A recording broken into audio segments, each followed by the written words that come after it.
Stoiamenes eilemes. Que isso? O que você está falando aí? Isso, para mim, é grego.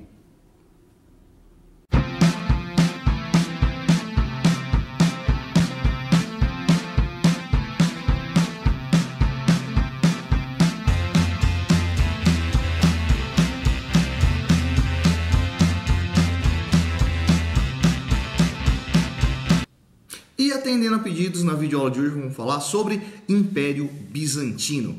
Pois é, cara, a história do Império Bizantino é bem longa, então nessa videoaula aqui a gente vai fazer muito mais um panorama geral do que é o Império Bizantino, do que especificar ali os elementos que vão constituir a sua história. Então vamos vendo. Qual é a origem do Império Bizantino? A origem do Império Bizantino ainda está dentro do Império Romano, principalmente no chamado Baixo Império Romano, né? Que é quando o cristianismo começa a ser introduzido ali no meio da população e a política romana começa a enfrentar uma série de problemas, principalmente problemas estruturais. Por quê? Acontece que Roma tinha crescido demais. Vamos lembrar assim que lá durante o Império Romano os meios de comunicação eram bastante limitados, tá? Não existia internet, telefone, rádio, né? A comunicação era feita ou verbalmente ou através de carta. Percebe a complicação que era circular por todo aquele território que envolve o Império Romano para poder estabelecer uma comunicação.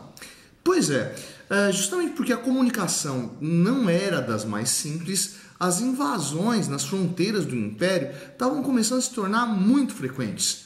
E aí os imperadores vão ter que começar a repensar a estrutura do Império para tentar administrá-lo de uma forma muito mais eficiente. Um dos primeiros caras a pensar isso foi o imperador Constantino, um dos grandes imperadores do Baixo Império Romano.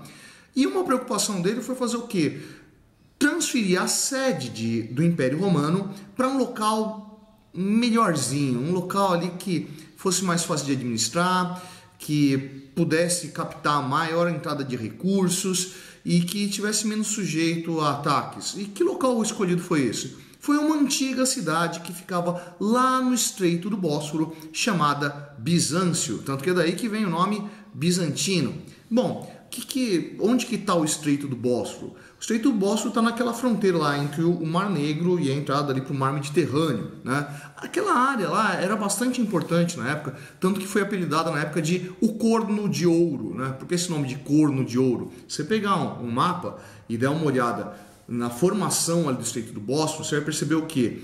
Parece que são dois chifres quase que se encontrando, né? Do chifre, o corno, né? De ouro, porque ali era uma importante conexão entre Oriente e Ocidente. Então muitas riquezas que vinham lá da área oriental, que era o território mais rico do Império Romano, onde você vai encontrar lá a antiga Mesopotâmia, o contato com os povos da Península Arábica, com os povos persas, né, que vão trazer uma série de riquezas oriundas lá da Rota da Seda ainda, vão transformar esse espaço num espaço extremamente importante.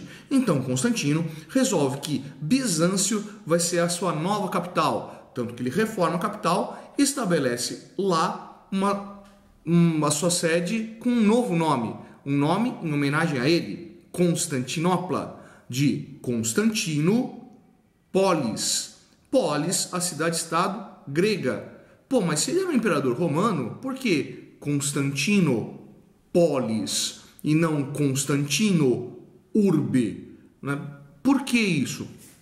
Bom, porque o lado oriental do Império Romano era muito influenciado pela cultura grega. Inclusive, enquanto no lado ocidental o latim era a língua mais difundida, no lado oriental, apesar do latim ser a principal, existia uma forte influência do idioma grego dentro das relações tanto diplomáticas, quanto políticas, quanto econômicas nessa região do Império.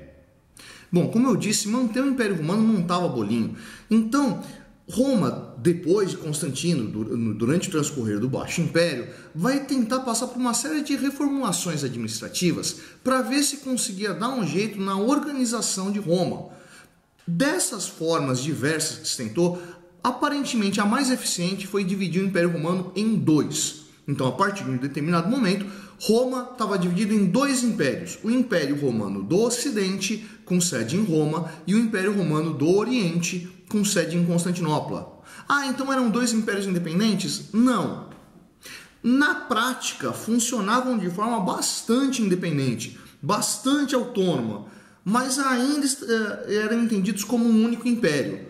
Ou seja, apesar de cada lado ter um imperador, de cada lado ter uma administração própria, elas ainda vão se entender como um império e as relações entre eles vão ser muito comuns, muito cotidianas. Legal?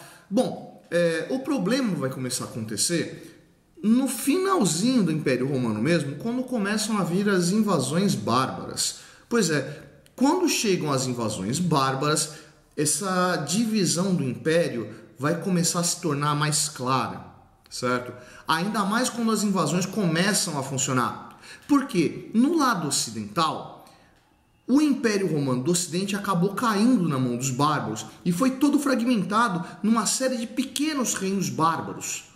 Enquanto do lado oriental, quem invadiu não foram os bárbaros germânicos, foram os bárbaros eslavos. A invasão dos bárbaros eslavos se processou de uma forma um pouco diferente. Por quê? Porque os eslavos eles vão começar a se adequar à vida no Império Romano e não vão fragmentar ele. Então, eles vão ficar meio como, traduzindo bem grossamente, como colonos dentro do Império Romano do Oriente e vão acabar se romanizando. Bom, essa romanização desses invasores eslavos vai garantir uma manutenção dessa estrutura do Império Romano até o século XV. Então, enquanto o Império Romano do Ocidente cai no século V, o Império Romano do Oriente vai ter uma manutenção até o final da Idade Média, né? Vai ter mais 1000 anos de existência depois que o Império Romano do Ocidente cai. Então, esse território vai ser o grande herdeiro da cultura romana. Só que, como eu estava falando, uma cultura romana adaptada. Tanto que esses povos do Oriente, né, do Império Romano do Oriente, vão ser chamados regularmente pelo pessoal do Ocidente, lá do mundo feudal, durante a Idade Média, como bizantinos, ou como os gregos, por causa dessa influência da cultura e da língua grega dentro desse território. Bem, esse território, então, vai acabar admitindo esse nome de Império Bizantino, apesar de, por muito tempo, ainda se chamar de Roma, né? Apesar de a cidade de Roma estar lá no Ocidente, né? Então eles eram Império Romano, né? Mas adapta esse nome para Bizantino, né? E vão manter essa estrutura comercial, né, imperialista, né, não confunda com o imperialismo do século XIX, tá? Tô falando de imperialismo de manter um império, um vasto território que domina uma série de outros territórios sob uma única bandeira, tá? E vai manter ali também um cristianismo. Só que o cristianismo no Império Bizantino acabou não sendo o mesmo cristianismo do Império Romano. Por quê? Por causa da figura do Papa. Pois é, durante o Concílio de Milão, né, onde vai se estabelecer ali a figura do Papa dentro do Império Romano, né, ou seja, um bispo aglutinador, né, um grande líder da Igreja unificada com sede em Roma. O pessoal do Oriente vai olhar para aquilo e falar, cara, isso aí tem cheiro de querer reunificar. Pô, agora que esse pessoal do Ocidente está meio perdido, né? Recebeu essa rapa de invasão, né? Perdeu terras para os bárbaros germânicos, está empobrecido, agora os caras querem se juntar, nós, estão fora. Então vamos estabelecer um negócio que foi chamado o quê? De Cisma do Oriente. Né? O que foi o Cisma do Oriente? O pessoal do Império Romano do Oriente, do Império Bizantino, vai continuar mantendo a tradição cristã que ainda veio lá do Império Romano, quando ele ainda estava unificado. Só que lá no Oriente, o que vai acontecer? Não vai ter um Papa. Eles vão seguir ali mais ou menos os mesmos dogmas, vai manter uma estrutura de organização de cerimônias e sacramentos, tudo muito parecido, né? Mas eles não vão seguir o Papa, eles vão seguir um caminho paralelo. E como é que funcionava isso? Existiam lá os patriarcas, assim como antes existia no Império Romano do Ocidente. Né? Se você tem algum conhecimento de cristianismo, recebeu uma educação religiosa dentro de casa, alguma coisa assim, você deve conhecer ali o Novo Testamento da Bíblia. Né? Pois é, no Novo Testamento você encontra o quê? Os evangelhos, que são aqueles textos lá que contam as histórias lá de Jesus, né? O ato dos apóstolos, que é a historinha lá como os apóstolos se organizaram depois que Jesus morreu, e aí vem uma parte gigantesca do Novo Testamento, que são as cartas apostólicas. E o que são essas cartas apostólicas? Eram cartas escritas ali por alguns dos discípulos, apóstolos do Cristo, para as comunidades cristãs. Para a comunidade inteira? Não, para o patriarca dessa comunidade.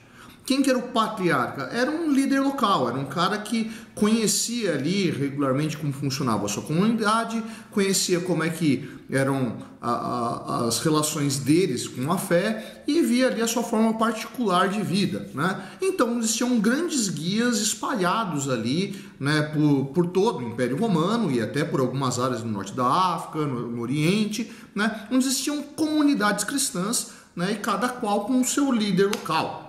Pois é, essa ideia do patriarca, do líder local, vai continuar existindo no Império Romano do Oriente, no Império Bizantino. Mas existia um patriarca extremamente particular, que era o patriarca de Constantinopla. Por quê? Quem que era esse patriarca de Constantinopla? O patriarca de Constantinopla era o próprio imperador. Pô, quer dizer então que no Império Bizantino não tinha um papa, mas o líder político era um patriarca semelhante aos demais. Ou seja, enquanto durante a Idade Média, lá no mundo do Ocidente, lá no feudalismo, existia uma unidade religiosa na figura do Papa e uma pluralidade política na figura dos senhores feudais, no Império Bizantino ocorria o inverso. Existia uma figura política aglutinadora, que era o imperador, e uma série de lideranças religiosas que faziam par com o imperador. Justamente porque o imperador era imperador e chefe político, dentro do Império Bizantino vai ter uma estrutura que a gente vai chamar de cesaropapismo. É cesaropapismo, que vem de César, imperador, Papa, líder religioso. Ah, quer dizer então que o imperador era o Papa do Oriente? Não, ele era mais um, ele era parte dessa assembleia de uma série de líderes religiosos, né, e que vão se manter ali como líderes locais da fé. O que diferenciava o patriarca de Constantinopla dos outros patriarcas? A principal diferença era o quê? O acúmulo de poder e a possibilidade do imperador se casar, ou melhor, possibilidade não, a necessidade do imperador se casar para ter filhos e manter o processo de hereditariedade dentro do Império Bizantino. Os demais patriarcas não se casavam. O que não quer dizer que na religiosidade bizantina nenhum clérigo casasse. Isso vai ser uma coisa do Ocidente. No Oriente, isso só vai valer para o alto escalão, né? Os padres, o chefe da paróquia, o chefe local, esse se casava. Mas isso é coisa para a gente discutir em outro vídeo. E aí, aprendeu mais essa? Curtiu a aula de hoje? Se curtiu, vai lá embaixo e dá um curtir. Não curtiu, vai lá embaixo e dá um descurtir. Deixe sua dúvida, deixe sua opinião. Essa foi o Projeto Suetônio, eu sou o professor Fábio e você, meu amigo, você deveria estar estudando.